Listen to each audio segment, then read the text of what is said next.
णमो सिद्धाडं णमो आयरीयाडं णमो वज्रायाडं णमो लोहे सविसाहुडं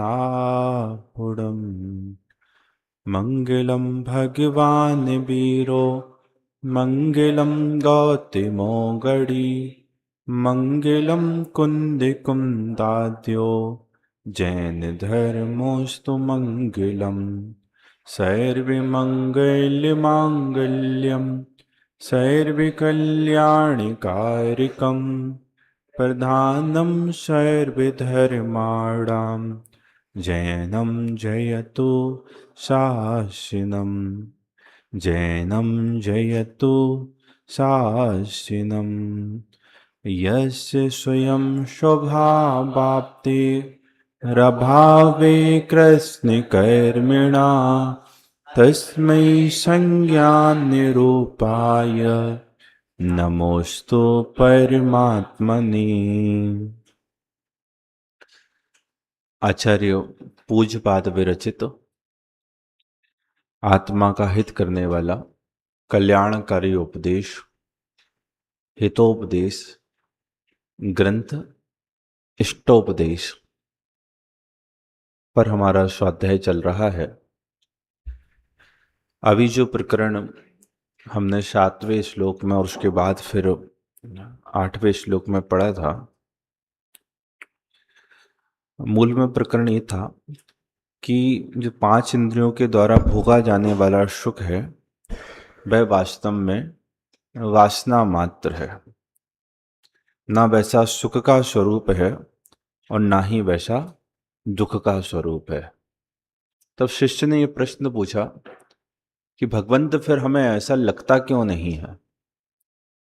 तो आचार्य भगवान उत्तर दे रहे हैं कि जैसे कोई कौदों का सेवन करके, जो कि मादकता को उत्पन्न करने वाला पदार्थ है, जैसे कोई मादकता को उत्पन्न करने वाले कौदव आदि का सेवन करे और उसको पदार्थों का सही सही जानना नहीं होता, ऐसे ही मोह से आच्छादित जो ज्ञान है उसको पदार्थों का सही स्वरूप जानना नहीं होता।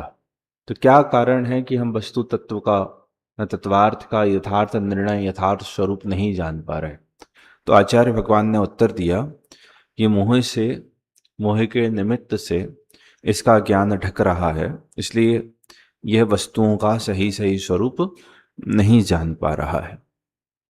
इतनी चर्चा के बाद फिर एक प्रश्न ये खड़ा होता है कि वह कौन पदार्थ हैं जिनके सम्यक स्वरूप को यह अज्ञानी, यह मिथ्या दृष्टि जीव, मोह से आच्छादित प्राणी नहीं जान पा रहा है, नहीं समझ पा रहा है। उसका उत्तर 8वीं गाथा में 8वें श्लोक में दिया है। आइए उसको पढ़ते हैं। उसके पहले 1.5 लाइन की भूमिका है। शरीर आदिकों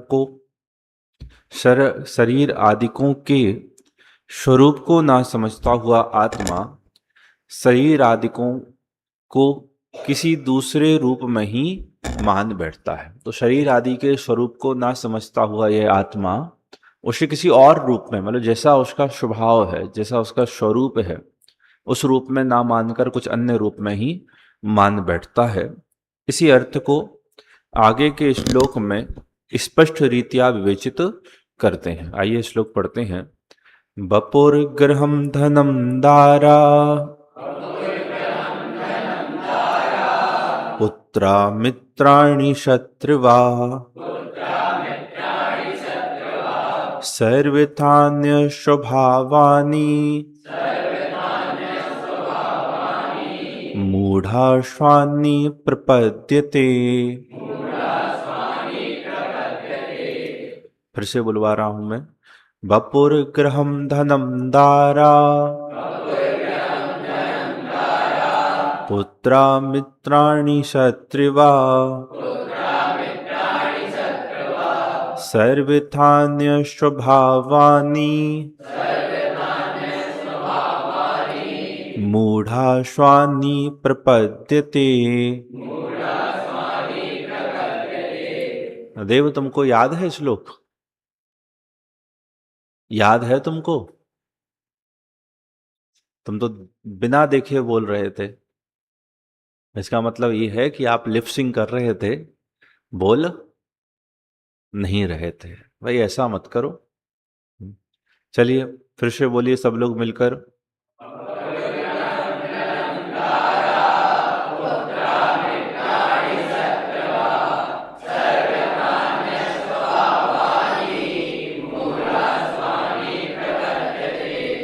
पुत्र मित्र घर तने तिया, धन रिपुहादि पदार, बिल्कुल निज से भिन्न है, मानत मूढ़ निजार्थ।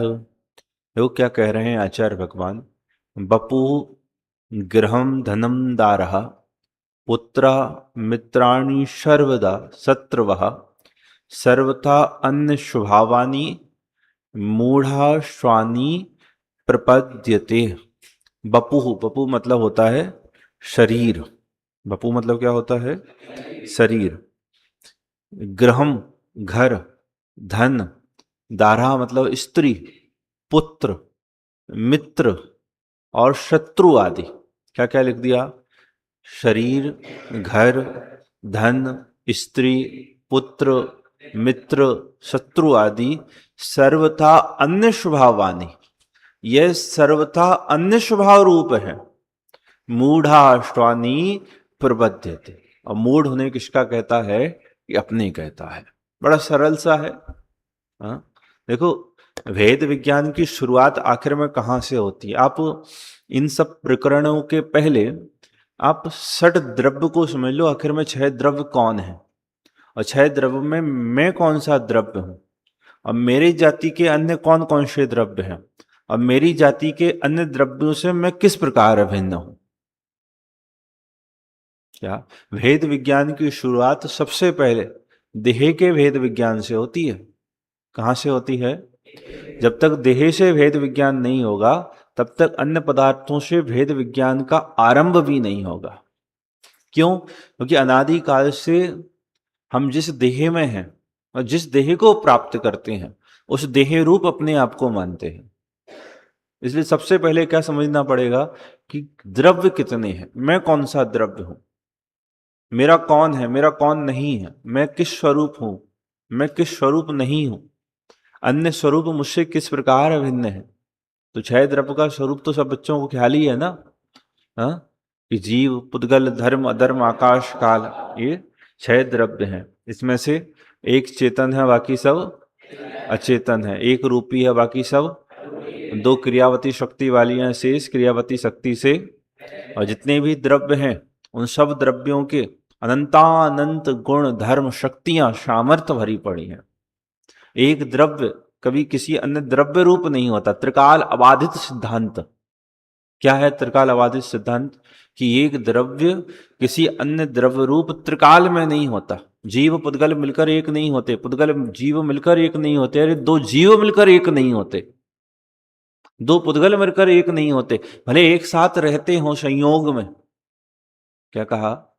भले एक साथ रहते हों संयोग में, लेकिन कभी 2 द्रव्य मिलकर एक नहीं हो जाते। हम और देह जब से पैदा हुए तब से साथ में है, और अनादि काल से ऐसी अनंत देह हमने प्राप्त की हैं, सागरोपम की आयु पर्यंत प्राप्त की हैं, तब भी किसी देह रूप आत्मा नहीं हुआ और कोई देह आत्म रूप नहीं हुई। आत्मा ने अपने ज्ञान स्वभाव को छोड़कर देह के मूर्तत्व स्वभाव को ग्रहण नहीं किया, और देह ने भी अपने मूर्तत्व स्वभाव को छोड़कर कभी चेतन के चेतनत्व स्वभाव को ग्रहण नहीं किया। हमारे साथ संयोग में अनेक जीव भी रहते हैं, लेकिन कभी एक जीव अन्य जीव द्रव्य रूप नहीं हुआ। अपने सुख दुख का भोक्ता कोई अन्य नहीं हुआ, और हमारे सुख दुख का भोक्ता कोई अन्य नहीं हुआ, और दूसरे के सुख दुख का भोक्ता मैं नहीं हुआ। बात समझ में आती है? हमारे दुख का मूल है भेद विज्ञान का अभाव, और सुखी होने का आरंभ होता है भेद विज्ञान से। यदि किसी जीव को सुखी होना हो तो एकमात्र उपाय है भेद विज्ञान। और हमारे अज्ञान है, हमारे मिथ्यात्व है, हमारे संसार है, हमारे जन्म मरण है, हमारे दुख है, हमारे आकुलता है, ये सब क्यों है? क्योंकि हमारे भेद विज्ञान नहीं है। हमारे क्या नहीं है? भेद विज्ञान। भेद विज्ञान तो समझते हो ना, 2 भिन्न वस्तुओं को भिन्न मानना, 2 स्वरूप से भिन्न वस्तुओं को भिन्न मानना, भिन्न जानना, इसका नाम है भेद विज्ञान। तो यहां क्या कह रहे हैं कि मोह से आच्छादित प्राणी, मोह से आच्छादित जो ज्ञान है वह वस्तु के सही सही स्वरूप को नहीं जानते। तो वस्तुएं कौन कि जीव पुद्गल, धर्म धर्म आकाश काल, उसमें भी मुख्य रूप से हमारे संयोग में जो रहती हैं हम उनके स्वरूप को नहीं जानते। वो कौन? ये बपू, यह देह, ये घर, ये धन, ये दारह, स्त्री, पुत्र, मित्र, शत्रु, सर्वथा अन्य स्वभावानी, यह आत्मा से सर्वथा अन्य स्वभाव वाली हैं। इनका स्वभाव और मेरा स्वभाव कैसा है? जुदा जुदा है। और कथनचित नहीं लिखा, कदाचित नहीं लिखा, कभी कभार नहीं लिखा, लिखा है सर्वथा अन्य स्वभावानी। मतलब द्रव्य से, क्षेत्र से, काल से, भाव से सर्वथा प्रकार, सर्वथा द्रव्य भिन्न है, सर्वथा क्षेत्र भिन्न है, सर्वथा काल भिन्न है, सर्वथा भाव भिन्न है, स्व चतुष्टय से भिन्न है अन्य अन्य वस्तुएं आत्म तत्व से। कहीं कभी किसी अपेक्षा से देह और आत्मा को एक कह दिया जाए तो उसको मात्र कथन मात्र जानना, असद्भुत व्यवहार नहीं होता ना। कौन सा नहीं? असद्भुत व्यवहार ने। वह क्या कहता है कि देह वह आत्मा है, आत्मा वह देह है। जो इस भेद की है त्रस और स्थावर, ये असद्भुत व्यवहार नहीं के भेद है।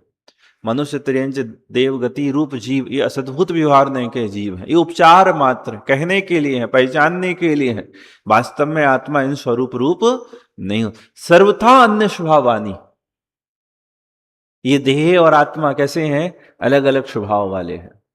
ये स्त्री और आत्मा, ये घर और यहां इतने लिखे ना, आप कितने समझना, अनंत प्रकार का परद्रव्य, अन्य अन्य अनेक प्रकार का परद्रव्य, जिसके साथ हमारा एकत्व होता है, जिसके साथ हमारा ममत्व होता है। आचार्य भगवान ये कह रहे हैं ये सब अन्य अन्य स्वभाव वाले हैं। मूढ़ा, जो अज्ञानी है, भाई क्या कहता है? स्वानी प्रपद्यते, उन्हें अपना कहता है। आज समझ में आती है? किसी अन्य की वस्तु को अपना कहना लोक में क्या कहलाता है? सही बोल रहे हो, बोलो ना। चोरी कहलाती है। किसी अन्य के पदार्थ को अपना कहना, अपना जानना, अपना मानना लोक में क्या कहलाती है? ये चोरी कह। हम सब चोर हैं। क्या हो अनमोल, तुम क्या हो? हाँ, तुम क्या हो? हम सबके सब चोर हैं। क्यों? क्योंकि हम जो अन्य का स्वरूप देह है, जो पुद्गल रूप मकान है, उसको क्या कहते हैं? ये अपना कह। हम वस्तु स्वरूप से चोर हैं। और चोरी करोगे तो क्या होगा? दुर्गति होगी, बुरी गति होगी, बुरी स्थिति होगी, परेशान होंगे। इसलिए तो ये अनादि का संसार है, अनंत काल का दुख है, चतुर्गति के डंडे हैं, चतुर्गति का परिभ्रमण है। बात समझ में आती है? मैं कौन कि मैं चेतन, देह कौन कि देह अचेतन। हमारा स्वरूप स्वरूप भिन्न हो गया ना। ये घर मकान दुकान परिवार, घर मकान दुकान, ये सब क्या है? कि ये भी अचेतन है। और दूसरे जीव, स्त्री, पुत्र, पिता, ये तो चेतन है। तो ये चेतन और मैं चेतन तो एक हूं? बोले नहीं, वो तुमसे अलग चेतन है। वो तुमसे क्या है? कि अलग चेतन है। वो, उसका चेतन तुम्हारे में नहीं है, तुम्हारा चेतन उसमें नहीं है। तुम दोनों मिलकर कभी एक नहीं होते। तुम एक दूसरे के कार्य को नहीं करते, एक दूसरे के सुख दुख को नहीं भोगते हो। बात समझ में आ रही है? सर्वथा अन्य स्वभावानी मूढ़ा स्वानी प्रपद्यते। जो मूढ़ है, अज्ञानी है, मिथ्या दृष्टि है, पागल है, भाई किसके कहते हैं? अपने कहते हैं। बात समझ में सरल है।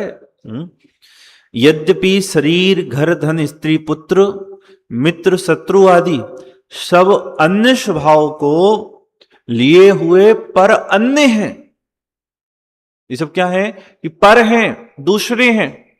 परंतु मूढ़ प्राणी मोहिनी कर्म के जाल में फंसकर इन्हें आत्मा के समान मानता है। क्या मानता है? यह आत्मा ही है। देखो भाव विस्तार पढ़ते हैं। स्वयं और पर के विवेक ज्ञान से रहित पुरुष शरीर आदि पर पदार्थों को आत्मा व आत्मा के निज स्वरूप, आत्मा के स्वरूप ही समझता रहता है। क्या लिखा? स्वयं और पर के विवेक ज्ञान से रहित। विवेक जानते हो किसको कहते हैं? वेद विज्ञानी को विवेकी कहते हैं। जिसके भेद विज्ञान है वो विवेकवान है। जो वीतराग विज्ञानी है वो भेद विज्ञानी है, वो विवेकवान है। लोक में भी विवेकी उसको कहते हैं जो सही गलत की पहचान जानता हो, जो हित अहित की पहचान जानता हो, जो इष्टानिष्ट को सही रूप से जानता हो, उसको कहते हैं विवेकी। अच्छा, विवेक के रूप में कौन सा पशु बहुत प्रसिद्ध है विवेकवान के रूप में? हंस। हंस होता ना, हंस दूध और पानी को क्या कर लेता है? दूध दूध पी लेता है और पानी पानी छोड़ देता है। वो भेद विज्ञानी है। उसके क्षेत्र में, दूध और पानी के क्षेत्र में वो कौन है? भेद विज्ञानी। देखो क्या लिखते हैं, स्वयं और पर के विवेक ज्ञान से रहित पुरुष शरीर आदि पर पदार्थों को आत्मा व आत्मा के स्वरूप ही समझता रहता है। किसको? कि जो ऊपर कुछ पदार्थ लिखे ना, ये समझना, और भी अन्य अन्य प्रकार से अनेक प्रकार के पदार्थ समझना, उनको आत्मा मानता है। देह और आत्मा एक ही, आत्मा ही देह है, देह ही आत्मा है। स्त्री ही मैं हूं, मैं ही स्त्री हूं। मकान ही मैं हूं, मकान ही मैं हूं, मैं ही मकान हूं। शत्रु ही मैं हूं, मैं ही शत्रु हूं। मैं ही मित्र हूं, मेरे। हाँ, इसका नाम है एकत्व बुद्धि। चार प्रकार की मिथ्या बुद्धियां होती हैं। कौन कौन सी होती हैं? हाँ, तुम लोगों को नहीं पता ना? पता तो इनको भी नहीं है। एकत्व के बाद एक कर्तृत्व बोल रहे हैं। लिखो एक बार, चार प्रकार की मिथ्या बुद्धियां कौन कौन सी होती हैं? एकत्व बुद्धि,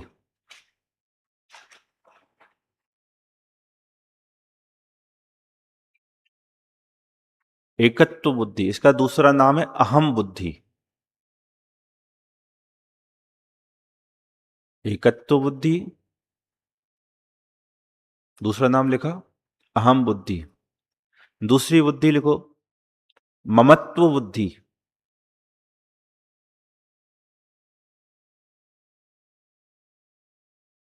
इसका दूसरा नाम है मम बुद्धि।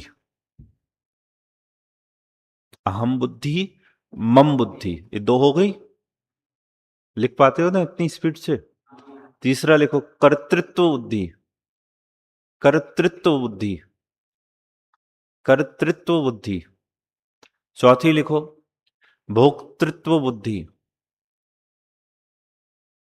ये चार प्रकार की कुबुद्धियां हैं, मिथ्या बुद्धियां हैं।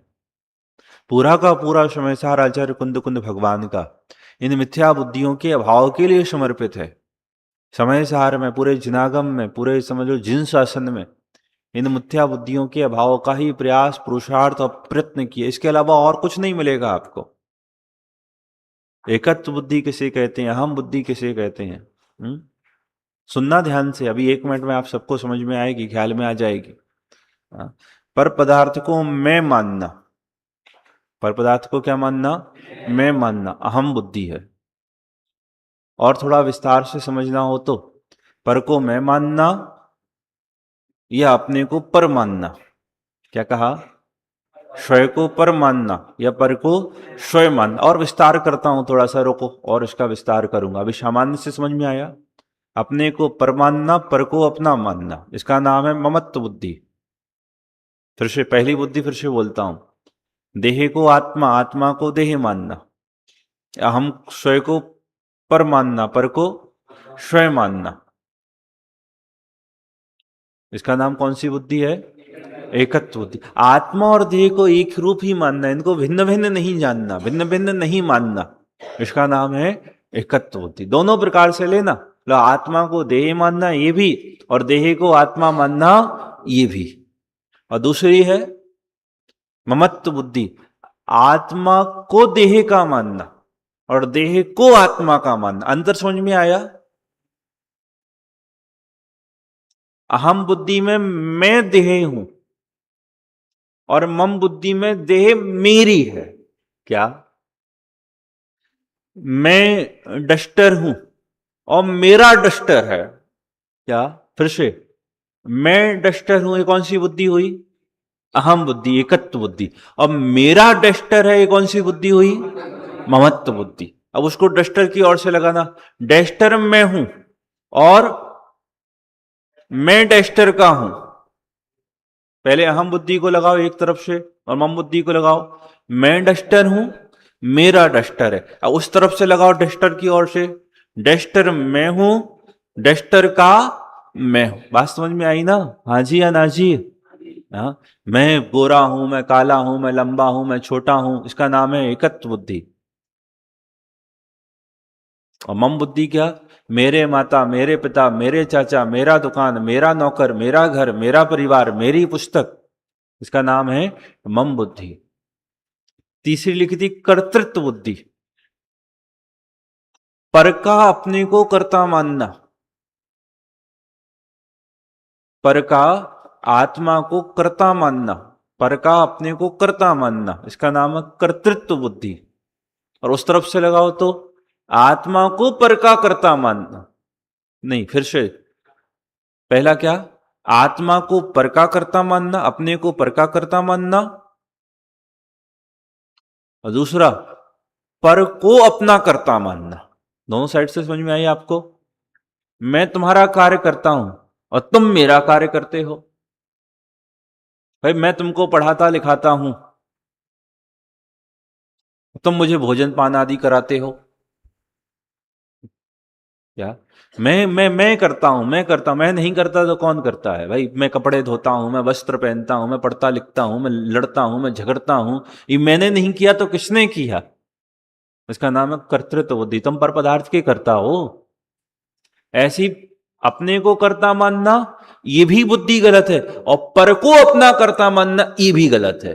क्यों? जैसे तुम पर के करता नहीं हो, ऐसे ही पर पदार्थ भी तुम्हारा कुछ नहीं करता। हमारा बिगाड़ सुधार कोई और नहीं कर सकता। मेरा बिगाड़ सुधार कौन कर सकता है? एकमात्र मैं ही कर सकता हूं। किसी अन्य में ताकत नहीं है कि मेरा बाल ही बांका कर सके। किसकी ताकत है?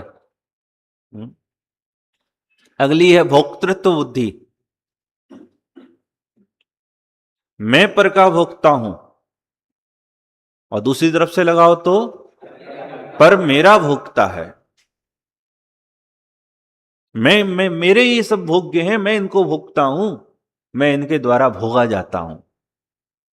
आचार्य भगवान कह रहे हैं ये अनादि का मिथ्यात्व है। दो भिन्न द्रव्य एक दूसरे के नहीं होते, एक दूसरे के कार्य के कर्ता नहीं, एक दूसरे के भोक्ता भोग्य नहीं है। प्रत्येक द्रव्य अपने स्वयं चतुष्टय से अपने स्वरूप रूप ही रहता है, अपने ही परिणमन का कर्ता और भोक्ता है। पर द्रव्य के परिणमन का कर्ता और भोक्ता पूरे समय सार परमागम में चार मिथ्या बुद्धियां तोड़ाई हैं, केवल और केवल क्या तोड़ाई हैं? ये चार मिथ्या बुद्धियां आचार्य कुंद कुंद भगवान बार बार बार बार बार बार बड़े हृदय से पूरे जिनशासन में भी यही तोड़ाई है। जिसको ये मिथ्या बुद्धियां नहीं रहती, जिसको वस्तु तत्व का यथार्थ महान प्रतिभास हो जाए, वो ज्ञानी हो जाता है, वो मोक्ष मार्गी हो जाता है। अल्पकाल में केवल ज्ञान लक्ष्मी का वर्ण करता है। समझ में आई बात? क्यों? क्योंकि ये वस्तु स्वरूप के विपरीत है। एक पदार्थ दूसरे पदार्थ का कभी नहीं होता, एक पदार्थ दूसरे पदार्थ रूप कभी नहीं होता, एक पदार्थ दूसरे पदार्थ का कर्ता नहीं होता, एक पदार्थ दूसरे पदार्थ का भोक्ता। प्रत्येक द्रव्य स्वयं रूप से रहता है, स्वयं रूप से परिणमित होता है, अपने परिणमन को करता है, अपने परिणाम को ही भोगता है। अन्य द्रव्य के परिणाम का ना करता है, ना भोगता है, ना उसको उस रूप होता है। इतनी बात समझ में आनी? बस ये समझ में आ गया तो जैन शासन जिनवाणी सब समझ में आ गया। भाई तुम्हारे माँ है क्या? नहीं है। ये वस्तु स्वरूप से देखो। आप मां की बात करते हो, देह मेरी नहीं, जहां देह अपनी नहीं, जो शरीर ही मेरा नहीं है तो शरीर के संबंधी वो मेरे कैसे हो जाएंगे? जब आपके ब्लड प्रेशर होता है क्या नहीं होता है? अरे जब ब्लड ही मेरे नहीं है तो ब्लड का ऊपर नीचे होना। जब ब्लड प्रेशर बुराई है, कब ब्लड प्रेशर अपनी समझ लो सीमाओं से बाहर हो जाए, ऐसा ब्लड प्रेशर बंद हो जाएगा ना तो मर जाओगे। तो ब्लड प्रेशर तो होना चाहिए, लेकिन घटना बढ़ना नहीं चाहिए। तो जितना होना चाहिए उतना ही। चलो वापस आते हैं अपने विषय पर। भाई अनादिकाल से हम और आप इसलिए परेशान हैं, जो अपने को आप रूप अनुभव कर ले वो देह के सुख दुख से दुखी सुखी नहीं होता, वह पर के सुखी दुखी होने से अब स्वयं सुखी दुखी नहीं होता, वह पर का कर्ता नहीं बनता। तो पर द्रव्य उसके अनुकूल या प्रतिकूल ना प्रवर्ते तो उसे कोई फर्क नहीं पड़ता। अभी हमने दोनों साइड से लगाई थी, चारों प्रकार की बुद्धियां दोनों साइड से लगाई थी, मतलब आत्म तत्व की ओर से भी लगाई थी और पर तत्व की ओर से भी लगाई थी। क्या अंतर है इसमें? अरे हम और आप अनादिकाल से दोनों प्रकार की मिथ्या बुद्धि करते हैं। एक है जीव तत्व संबंधी और एक है अजीव तत्व संबंधी भूल। आत्मा को देह मानना, देह को आत्मा का मानना। क्या कहा? आत्मा को देह मानना, देह को आत्मा का मानना, आत्मा को देह का कर्ता मानना, आत्मा को देह का भोक्ता मानना। यह है जीव तत्व संबंधी भूल। और अजीव तत्व संबंधी कौन है? पर को आत्मा मानना, पर का आत्मा को मानना, और पर को आत्मा का कर्ता मानना और पर को आत्मा का भोक्ता मानना। मैं शरीर हूं, ये जीव तत्व संबंधी भूल। और देह वह आत्मा है, यह अजीव तत्व संबंधी भूल। थोड़ा सा अंतर है। कितना अंतर है? संतरे को केला मानना और केले को संतरा मानना। क्या कहा? संतरे को केला मानना और केले को, आत्मा को देह मानना और देह को, संतरे को केला का मानना और केले को संतरा का मानना, आत्मा को देह का मानना और देह को। आचार्य भगवान ये कह रहे हैं इस श्लोक में, अनादिकाल से यह जीव मोह से आच्छादित जो सर्वथा भिन्न पर पदार्थ हैं उनको अपने मानता है। मोह से आच्छादित प्राणी क्या क्या नहीं करता, ही बतला रहे हैं आचार्य भगवान। देखो स्वरूप ख्याल में आया आपको, किस प्रकार से पर पदार्थों के प्रति आसक्त होता हुआ उनको अपना मानता, वस्तु स्वरूप के विपरीत प्रवर्तन करता है। पीछे वाले बच्चों को समझ में आ रहा है? हाँ, लास्ट जो भी बैठे हैं रोल नंबर के अनुसार, उदय के अनुसार अपने, स्वयं और पर के विवेक ज्ञान से रहित पुरुष शरीर आदि पर पदार्थों को आत्मा व आत्मा के स्वरूप ही समझता रहता है। क्या कहा? शरीर आदि पर पदार्थों को आत्मा, आत्मा यही है और आत्मा के स्वरूप समझता है, मतलब आत्मा का यही स्वरूप है। मतलब अपना जो ज्ञान दर्शन चारित्र सुख वीर स्वरूप है वो स्वरूप ना समझकर देह आदि स्वरूप ही आत्मा को समझता है। भाई बीमार होता है, स्वस्थ होता है, लंबा होता है, छोटा होता है, गोरा होता है, काला होता है, दुखी होता है, सुखी होता है, राजा होता है, रंग होता है, इस स्वरूप ही अपने को समझता है। अर्थात दृढ़तम मोह से वश प्राणी देहादिक को, जो कि द्रव्य क्षेत्र काल भाव लक्षण रूप हर एक प्रकार से आत्म स्वभाव से भिन्न स्वभाव वाले हैं, ही आत्मा मानता है, उन्हें ही आत्मा मानता है। और दृढ़तर मोह वाला प्राणी उन्हीं व वैसे ही शरीर आदि को आत्मा नहीं अपितु तू आत्मा के समान मानता रहता है। पहला एकत्व बुद्धि कही, क्या उनको आत्मा मानता है, और दूसरा क्या आत्मा के समान मानता रहता है, उन्हें आत्मा के मानता है। देखिए इस श्लोक में आचार्य भगवान ने मोह से आच्छादित प्राणी किस प्रकार अपने से भिन्न पर पदार्थ जो कि सर्वथा जुदे हैं उन्हें क्या मानता है, अपने स्वरूप रूप ही मानता है। बात समझ में? देखो यहां पर मोह से आच्छादित ज्ञान ने क्या किया, मोह का रोल क्या रहा, मोह का रोल क्या रहा? मोह का रोल ये रहा कि आखिर में वस्तु का स्वरूप क्या है, आखिर में सत्य क्या है। उसने उस सत्य को, उसने उस वस्तु के स्वरूप को नहीं जानने दिया। मोह कुछ आपके ऊपर कोई बहुत समझ लो संकट डालता हो, आपको कष्ट देता हो, नरक निगोद में ले जाता हो, मोह ये कोई काम नहीं करता। ये तो सब पुण्य पाप के अधीन चलता है। जो दर्शन मोह है, जो श्रद्धा की विपरीतता है, उसका काम आपको नरक ले जाना नहीं है, उसका काम आपको निगोद ले जाना नहीं है, उसका काम आपको स्वर्ग ले जाना नहीं है, उसका काम आपको राजा चक्रवर्ती भिखारी दरिद्री दुखी बनाना नहीं है। उसका काम इतना है कि वह आपको सही सही स्वरूप नहीं समझने देगा। जैसे कर्म के उदय से आप मान लो स्वर्ग में चले गए और स्वर्ग के भोगों को भोग रहे हो, तो मोह का काम क्या है? मोह तुमको ये नहीं समझने देगा कि यह जो स्वर्ग में भोगे जाने वाले सुख हैं ये जो इंद्रिय सुख हैं यह आत्मा को सुख नहीं देते। मोह तुमको ये नहीं जानने देता। मोह का स्वरूप ख्याल में आया? मोह का काम यह है कि तुमको सत्य नहीं जानने देगा, तुमको यथार्थ वस्तु स्वरूप की पहचान नहीं करने देगा। देह देना ये मोह का काम नहीं है। मोह का काम है देह और आत्मा भिन्न है ये नहीं जानने देगा। ये डस्टर मिलना तो पुण्य पाप कर्म के अधीन है, ऐसे संयोग मान लेना। हाँ, लेकिन मोह का काम क्या है कि यह संयोग मुझसे भिन्न है, ये संयोग मेरे कर्ता धर्ता हर्ता भोक्ता नहीं है, इनसे मैं सुखी दुखी नहीं होता। मोह हमको ये नहीं जानने देता। मोह ये कहता है ये संयोग तेरे हैं, इन संयोगों से तू सुखी दुखी होता है, तू इन संयोगों का कर्ता हर्ता भोक्ता। मोह का ये काम है। मोह से आच्छादित प्राणी सर्वथा भिन्न पर पदार्थों को क्या करता है? अपने स्वरूप मानता है। चूंकि ये अपने स्वरूप नहीं है और अपने स्वरूप मानना ही अज्ञानता है, वो ही मिथ्यात्व है, वो ही दुख है, वो ही आकुलता है, वो ही संसार है, वो ही अनंत परिभ्रमण का कारण बनता है। चश्मा मिलना कर्म के अधीन है। मोह के अधीन क्या है कि तुम ये मानते हो कि इस चश्मे से दिखता है, ज्ञान नहीं देखता। पैर टूट जाना किसी पाप कर्म के उदय के अधीन है, लेकिन मोह ये कहता है कि पैर कटने से तुम दुखी हो, कसायों से दुखी नहीं हो। ये नहीं, ये मोह कहता है। वास्तविकता क्या है कि पैर कटने से दुखी नहीं हो, कसाय भाव से दुखी हो। तो ये जितने पर पदार्थ बताए ना, ये मुझसे भिन्न है। मोह कहता है ये तेरे हैं, तू इन रूप है, इसलिए यह जीव दुखी होता है। पास में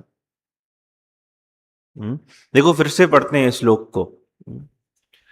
वपुर्गृहं धनं दारा पुत्रा मित्राणि शत्रुवा सर्वथान्य स्वभावानि मूढ़ाश्वानि प्रपद्यते। अनुवाद भी पढ़िए।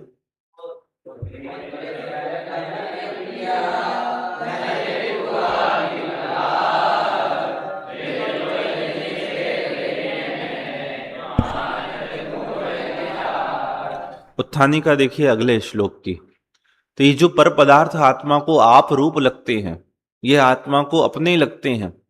आचार्य भगवान अगले श्लोक में उनका स्वरूप कहने वाले हैं। ये जो तुझे उपकारक लगते हैं, तुझे हितकारी लगते हैं, उनका स्वरूप क्या है। और उसके ये गेट लगा दो बेटा खड़े होकर।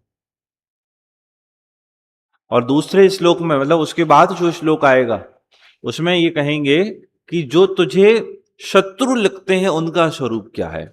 आचार्य आपने तो कहा कि स्त्री मेरी नहीं है, पुत्र मेरा नहीं है, देह मेरी नहीं है, मित्र मेरे नहीं है, हाँ, धन मेरा नहीं है, मकान मेरा नहीं है, लेकिन ये सब तो मुझे हितकारी लगते हैं। स्त्री हो, पुत्र हो, मित्र हो, माता हो, पिता हो, बंधु हो, कुटुंबी जन हो, ये तो हमको अपने लगते हैं। तो आचार्य अगले श्लोक में इसका स्वरूप बतलाएंगे। और उसके बाद जो श्लोक आएगा 9वें श्लोक में किसका स्वरूप बताने वाले हैं कि जो आपको उपकारी लगते हैं। और 10वें श्लोक में आचार्य उन शत्रुओं का स्वरूप बतलाएंगे जो तुझे दुखकारी लगते हैं। जो तुझे हितकारी लगते हैं उनका क्या स्वरूप है, और उसके बाद जो तुझे अहितकारी शत्रु आदि लगते हैं उनका क्या स्वरूप है। ये चर्चा भी आगे आएगी। आइए अगला श्लोक पढ़ते हैं, 9 नंबर का। बड़ा सुंदर श्लोक है, आपको पढ़ते ही याद हो जाएगा, ऐसा सुंदर श्लोक है ये। देखो, उत्थानी का फिर से एक बार देख लो। शरीर आदि पदार्थ जो कि मोहवान प्राणी के द्वारा एक्चुअल में उपकारक नहीं है, लेकिन मोहवान प्राणियों को उपकारक एवं हितु समझे जाते हैं। वे सब कैसे हैं, इसको आगे श्लोक में उल्लिखित दृष्टांत द्वारा दिखाते हैं। दिग्देशेभ्यः खगायत्य संबुसन्ति नगे नगे स्वय स्वय कार्यवशात् यान्ति देशे दिक्षु प्रगे प्रगे। फिर से बोलना, दिग्देशेभ्यः खगायेत्य दिग्देशेभ्यः खगायित्य शंभुशन्ति नगे नगे स्वे स्वे कार्यवशाद्यान्ति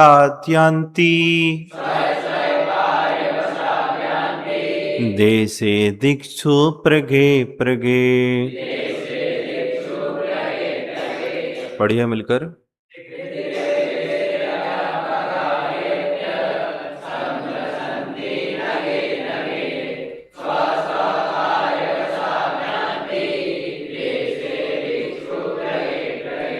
दिशा देश से आय कर पक्षी वृक्ष वसन प्रातः होत निज कार्यवश इच्छित देश उड़न। जब कोई विद्यार्थी याद भी कर रहा है इष्टोपदेश साथ में, कौन कौन कर रहे हैं? अच्छा, बाकी के लोग रोज करो एक एक दो दो श्लोक, एक या दो श्लोक ही हम रोज पढ़ते हैं, कुछ को तो यहीं बैठे बैठे याद हो जाते होंगे।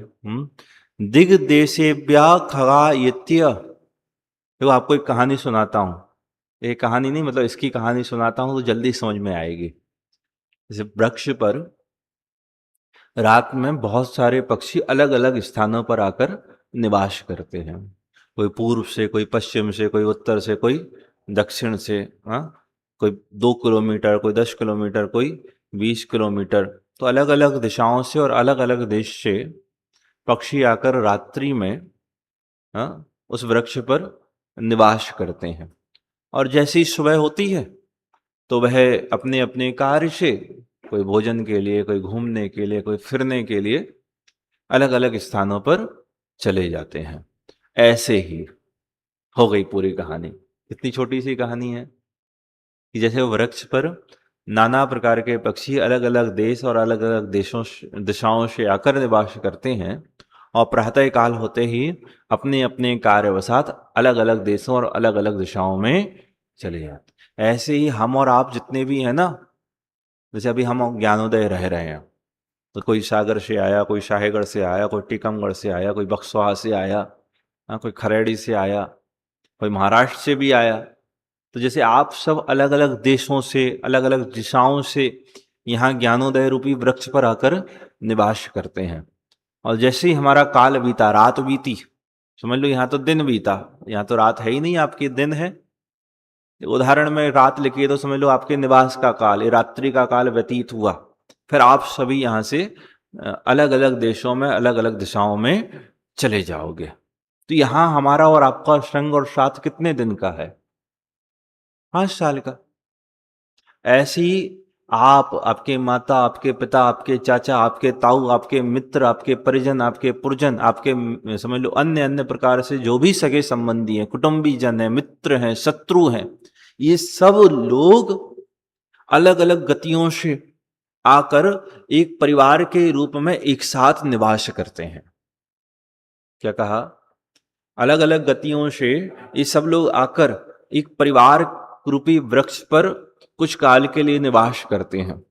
और जैसे ही सबकी आयु पूरी होती है, जैसे रात व्यतीत होती है, तो सब अलग अलग देशों में, अलग अलग गतियों में चले जाते हैं। तो ये संग और साथ कितने दिन का है? आचार्य भगवान ये कह रहे हैं कि जिनको ये मेरे हैं, ये मेरे हैं, ये मेरे हैं, ये मेरे हैं, ये मेरे हैं, यदि ये तेरे होते तो तू तो अनादि अनंत तत्व है, तू शाश्वत तत्व है, तू तो त्रिकाली तत्व है। ये तेरे साथ शाश्वत, त्रिकाली, अनादि अनंत क्यों नहीं रहते हैं? आचार्य भगवान का मर्म समझ में आया आपको? जो तेरा है वो तो सदा तेरा होगा ना, और जो तेरा नहीं है वो कभी तेरा नहीं है।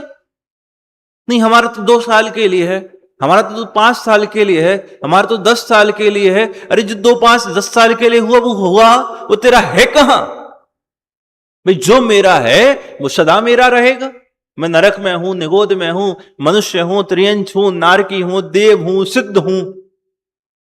जो मेरा है वो सदा मेरा रहेगा। और जो मेरा नहीं है, चाहे वो नरक में रहता हो, चाहे वो त्रियंच में रहता हो, चाहे वो देव गति में रहता हो, चाहे वो मनुष्य गति में साथ रहता हो, चाहे वह सिद्ध गति में साथ रहता हो, वह यदि मेरा नहीं है तो मेरा वह कभी भी नहीं, 5 साल के लिए तो है, 10 साल के लिए तो है, 15 साल के लिए तो है, 20 साल के लिए तो है। वो वृक्ष में रहने वाले पक्षी एक दूसरे के कितने हैं? रात भर के लिए हैं। अरे रात भर तो केवल रहने के लिए हैं, वास्तव में एक दूसरे के हैं क्या? ऐसे ही हम अपने अपने कर्मों के उदय से एक परिवार के रूप में निवास करते हैं। जैसे ही आयु कर्म खत्म हो जाता है, अपनी अपनी स्थिति पूर्ण करके अलग अलग गतियों में पुनः चले जाते हैं। आचार्य कह रहे हैं ये तेरे तब भी नहीं थे जब तेरे साथ रहते थे, और ये तेरे अब भी नहीं है। ये तेरे अब भी नहीं है और तब भी नहीं थे, और तब भी नहीं थे और अब भी नहीं है। तो अपने मिथ्यात्व से, अज्ञान से, और सुनो, आपको यदि ये बात समझ में आ जाए ना, ये केवल 5-10 साल के लिए है, तो आपका वैसे ही मोह खत्म हो जाए। हम तो उनको अपना अनादि अनंत शाश्वत एक रूप से मानते हैं। आप में से, हम में से ऐसा कौन कौन है वो ये मानता है कि ये देह सिर्फ 10 साल, 20 साल, 50 साल, 80 साल की है? ये मान प्रतिष्ठा केवल कुछ काल बस की है। ये स्त्री पुत्रादिक बस कुछ कुछ काल वश के हैं। कि कितने लोग हैं हम और आप ऐसा मानते हैं? अरे हम तो इसको ऐसा मान के चलते हैं कि यही मैं शाश्वत तत्व हूं। यदि हमें भिन्नता का प्रतिभास हो गया होता तो अभी तक जंगल निकल लिए होते। कहते कहते हैं बस। किसको लगती है कि देह 50 साल बस की है, इसके बाद नहीं रहने वाली है? यदि बात समझ में आ जाए तो समाधि की तैयारी आज अभी इसी वक्त शुरू हो जाए।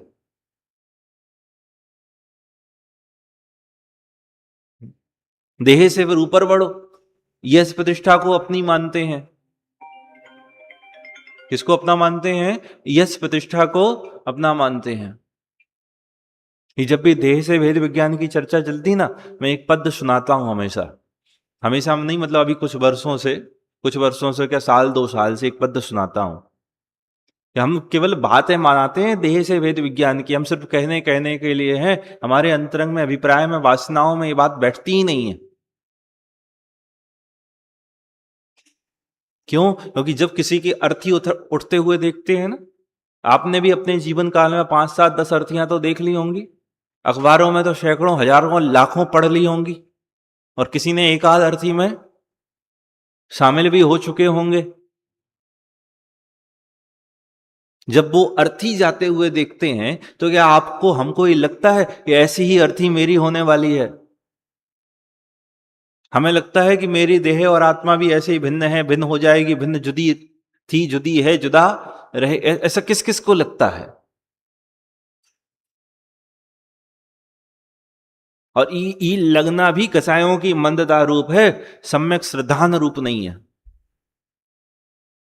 जैसे एक कह रहा ना, हमको लगता है, ई लगना भी सम्यक श्रद्धान रूप नहीं है। ये कसायों की मंदता वश मात्र है, क्षणिक वैराग्य मात्र है। यदि ये ऐसा लगता हो तो फिर देह का श्रृंगार करना, देह का सत्कार करना, देह के आश्रित रहना, देह के जो आश्रित लोग हैं उनके प्रति का एकत्व, ममत्व, कर्तृत्व, भोक्तृत्व कुछ घट गया होता, कुछ मिट गया होता। नहीं घटा मिटा है तो इसका मतलब यह है कि क्षणिक है, अवश्य तात्कालिक आवेश मात्र है, तात्कालिक आवेश की दवाई मात्र, बस इतना ही है। कितनी ही अर्थियां निकल गई, दूसरों की अर्थियों को कंधे, इसमें आने वाला है अभी कुछ देर बाद ऐसा एक श्लोक। कुछ अर्थियां, कैसी अर्थियां निकल गई, लेकिन ऐसी अर्थी मेरी निकलेगी, ऐसा हमें एक क्षण मात्र के लिए नहीं लगता। मेरी देह और आत्मा भी ऐसे ही भिन्न होने वाली है। भिन्न क्या होने वाली? भिन्न है इसलिए भिन्न हो जाती है। यदि भिन्न नहीं होती तो फिर भिन्न नहीं होती। आत्मा से कभी ज्ञान जुदा नहीं होता, क्योंकि ज्ञान वह आत्मा है, आत्मा वह ज्ञान है। जिसको ऐसा लगता है उसको तो 6 साल में वैराग्य हो जाता है। उसको तो 6 साल में वैराग हो जाता है। जिन सेनाचार्य, जिनको आजन्म नग्न कहते हैं, सुनी उनकी गाथा? सुनी आपने? पढ़ी है? जिन सेनाचार्य की है ना। 6 साल का बच्चा, केवल 6 साल का, उसके पास में किसी एक बालक ने जन्म लिया, तो जब बालक के जन्म की उत्पत्ति होती है तो ढोल बाजे मंजीरे बजते हैं, हाँ, अच्छे अच्छे गीत गाए जाते हैं, बधाइयाँ होती हैं।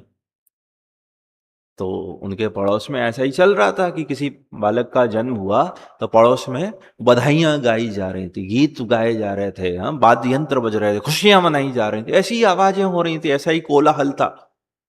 और अगले दिन ही ये आवाजें बदल गई, स्वर बदल गए।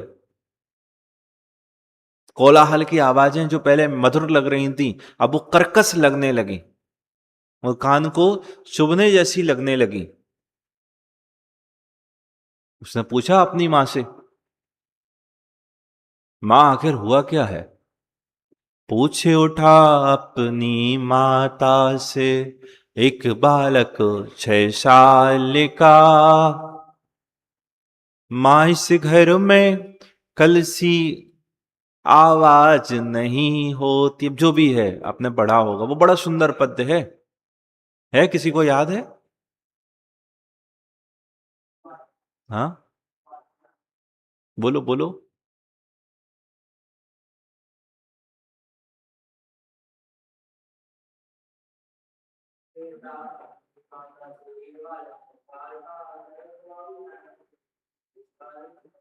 पूछ उठा अपनी माता से एक बालक 6 साल का, सरल स्वभावी परम चतुर था जिसका रूप कमाल का।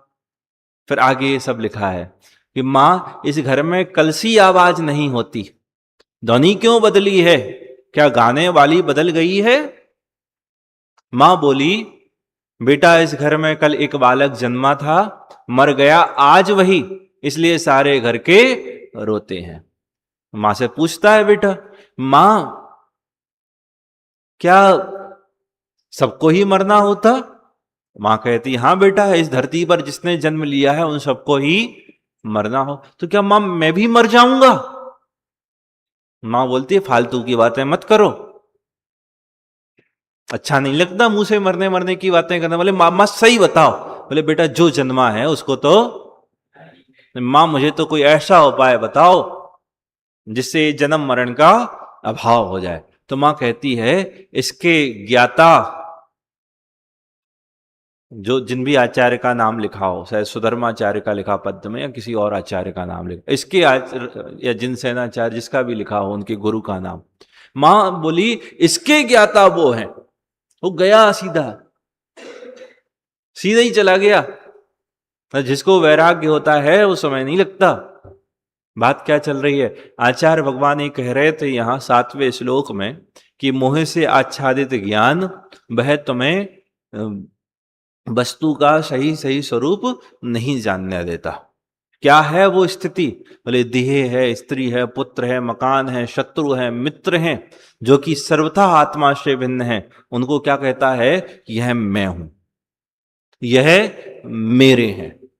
और फिर इस श्लोक में ये बतलाने वाले हैं 9 नंबर के श्लोक में कि यह जो तुझे हितकारी लगते हैं, ये जो तुझे अपने लगते हैं, यह तेरे अपने नहीं है, हितकारी नहीं है। ये चर्चा तो हम पहले विस्तार से कर चुके हैं।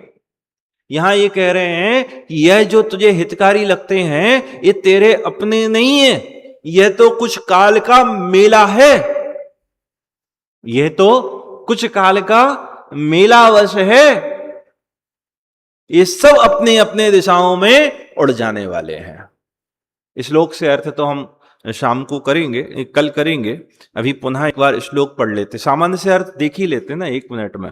दिग देशेभ्यः खगायित्य, दिक मतलब दिशाएं और देश मतलब देश।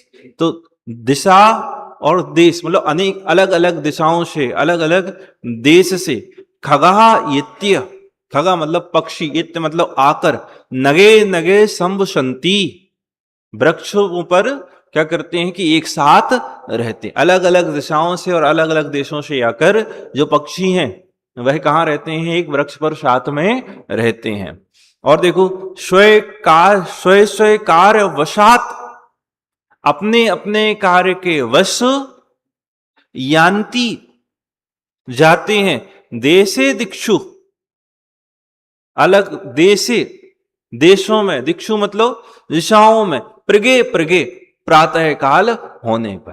क्या प्रातः काल होने पर अपने अपने कार्य के वश वह अलग अलग दिशाओं और अलग अलग देशों में चले जाते हैं। ऐसे ही हम और आप अलग अलग गतियों से, अलग अलग क्षेत्रों से यहाँ आकर एक साथ मिलकर रहते हैं, और जैसे ही आयु पूर्ण होगी हम सब चले जाने वाले हैं। हम और आप एक नहीं है, हम आपके नहीं और आप हमारे नहीं है। ऐसे भेद विज्ञान पूर्वक वैराग्य जागृत हो, इस भावना से इस चर्चा को अभी यहीं पर विराम देते हैं।